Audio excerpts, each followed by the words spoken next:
The death of OnePlus. My experience with OnePlus. The story of OnePlus is a story of how a company moved from a company that everybody is rooting for to a company that nobody really takes a second look at anymore. I should first start this story with my personal history with OnePlus. I first heard of OnePlus when I was in college from one of my close friends.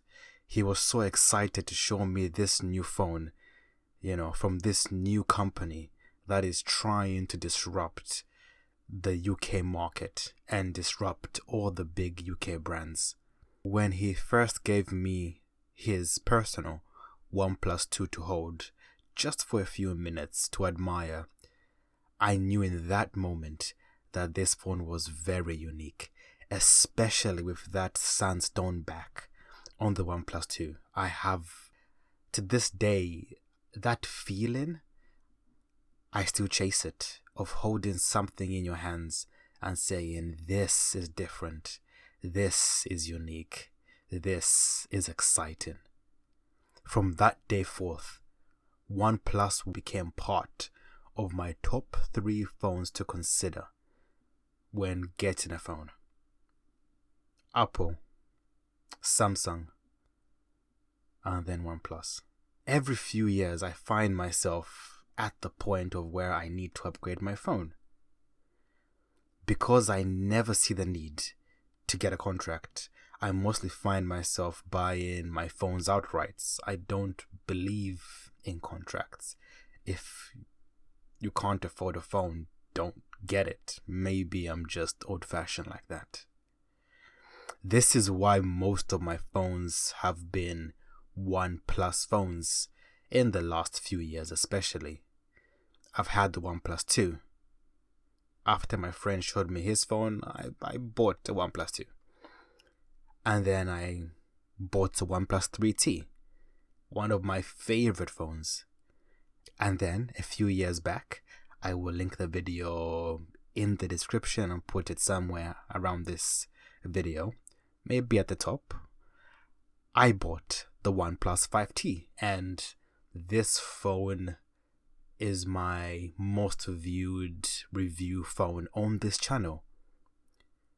And recently I've gone through a transition of considering which OnePlus to get, and I sat on the OnePlus 6T. As of the making and the publishing of this video, I am using the OnePlus 6T. So, I consider myself a OnePlus connoisseur, but the reality of OnePlus needs to be made very clear. The history of OnePlus. In the early stages of OnePlus, you could not just buy OnePlus phones because you could afford it.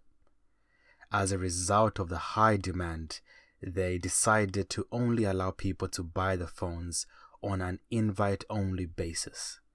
OnePlus later ended this invite-only system when it launched its OnePlus 3, and this was in June of 2016.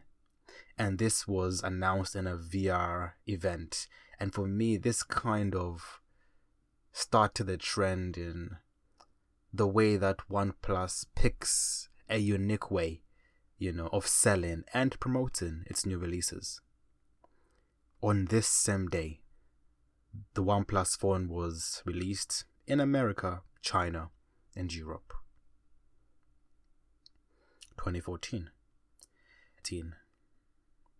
In 2015, a Google engineer showed that the USB cable on the OnePlus, the Type-C to micro USB adapter offered by OnePlus at that time did not conform to the USB specifications that were required in 2015.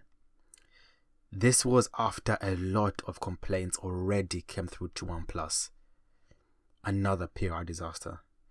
In 2018, OnePlus released a collaboration of music videos with popular Indian singers. They were trying to be unique and trying to reach a different market and to cater more to the Indian market as well. The death of OnePlus. OnePlus in 2021 was accused of slowing down certain apps, reducing performance with the aim of increasing battery life.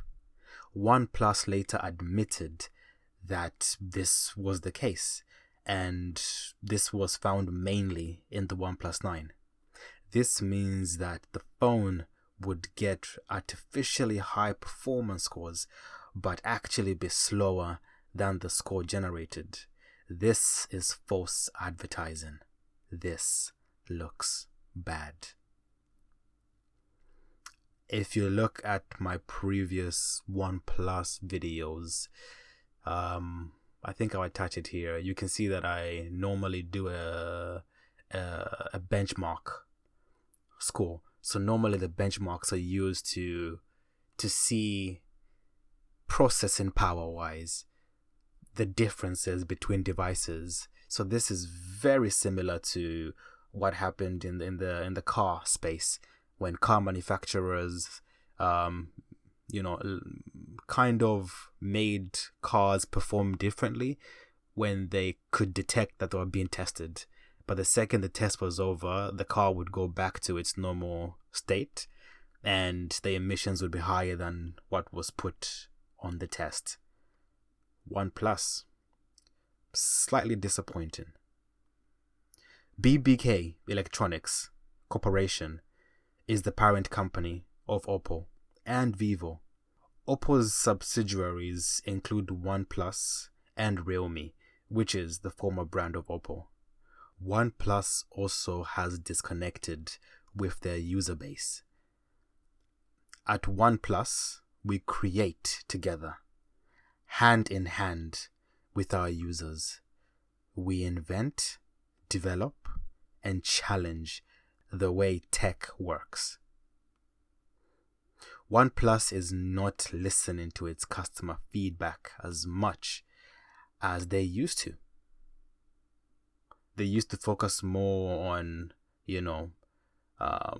the enthusiast brands listening to what they had to say.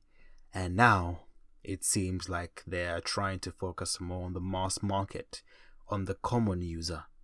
The enthusiast market for them is left to other brands to play with. This is evident as OnePlus started to copy other brands, especially what they're doing. For example, look how OnePlus decided to remove the headphone jack. I have the OnePlus 6T, and there was no real reason to remove the headphone jack. OnePlus say it was for the purpose of having a bigger battery. The OnePlus 6T, for example, has a 3700 milliamp battery. The OnePlus 5T has around 3400 milliamps. The justification is we need that space. It's a shame. The enthusiast market were able to work with OnePlus to make the best phones, but BBK Electronics is a big corporation, and eventually money talks. My final points. OnePlus is no longer competitive. They could always beat out their competition in price, but this did not last long. You can now find OnePlus phone killers that are half the price, such as Poco and Pixel, as OnePlus is now pricing itself closer and closer to the original flagships like Samsung and Apple. We are now in a situation where flagship organizations are all producing budget phones, the XR phones, the fan edition, Samsungs, all these brands, the Google Pixel 4, a lot of these big brands, these big flagships are now producing, the 4A, they're now producing mid-market phones to steal some of the market share that OnePlus has been dominating in for a long time, thus making it sometimes cheaper to go for a brand company such as Samsung or Apple than it would to go to OnePlus. they can no longer compete on price. And I think part of that is when OnePlus first came out, it had the motto of never settle. If you've ever owned a OnePlus, this is on its branding all over the place on your lock screen. And it just seems like OnePlus has now settled. OnePlus was known as the company that had the same features or more than a flagship for literally half the price. And now it's looking like the flagship phones are producing features that are sometimes, I would say, better or as good as the OnePlus for around the same price or a little bit less. And for people who are used to, Apple, used to Samsung, used to HTC, used to other brands, they would happily go for a name brand cheaper phone that they know the brand of than a phone that was once an enthusiast brand that's now working with Oppo. It's part of BBK, and it's the same price as a Samsung or an Apple XR. OnePlus is dying slowly. This is also because, OnePlus and Oppo are now the same company. I've just said it. They are the same organization, BBK Electronics. They are now, sharing the same designs, and, the only differences really are in the geographical markets they are trying to attack, and also the type of UI that is put on the softwares. Hardware's the same phone, copy and paste. It's as if, imagine if the iPhone 13 was copied and put into the Samsung Galaxy S20 and they just changed the name, but the exact same piece of hardware, they just put Android software onto an iPhone. It's a bit extreme, but what I'm saying is Oppo, OnePlus, there is no more differentiating element except the markets they are in. Basically, if you are in the Asian market, get an Oppo. If you're in the European American markets, get the OnePlus. It just depends on if you want certain services. They are the exact same phone. OnePlus is dying, and it's a shame. And because they have merged between BBK, using Oppo and OnePlus, it means that there is no differentiating element that would incentivize organizations or even people to buy OnePlus, because oftentimes Oppo is cheaper than OnePlus, but Oppo and OnePlus are the exact same phones. But why do I keep buying OnePlus phones? I guess the simple fact is, maybe I'm a fanboy. Maybe I'm biased. But I feel like I have never had a OnePlus phone that has failed me even after 4 or 5 years. A lot of them don't get the same updates as the flagships, but the software never slows down.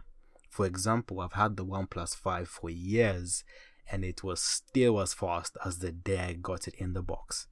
I got this OnePlus 6T. The battery was atrocious.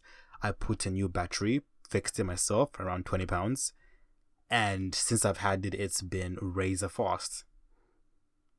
OnePlus phones for me have a track record of speed, and it's such a shame that in 2021 they had this blip on their record of trying to chase performance instead of chasing the truth. But I still trust OnePlus, and I will keep buying OnePlus. Unless, well, we'll see. Thanks for watching.